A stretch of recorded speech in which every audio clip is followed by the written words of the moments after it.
Hazrat Aisha radiyallahu anha says, when Allah's Apostle sallallahu alaihi wasallam arrived Medina Munawwara, Hazrat Abu Bakr and Hazrat Bilal radiyallahu anhu caught the fever. I visited them both and asked, Father, how are you? O Hazrat Bilal, how are you?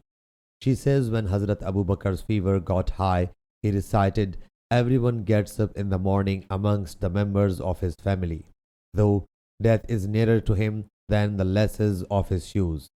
And when the temperature of Hazrat Bilal radiyallahu anhu would abate, he would recite it aloud. I wished I would spend a night in my valley.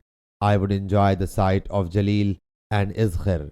Will I ever pass by the water of Majana?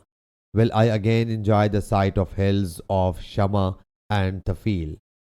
Hazrat Aisha radiyallahu anha says that she then went to Allah's Apostle sallallahu alaihi wasallam and notified him of it.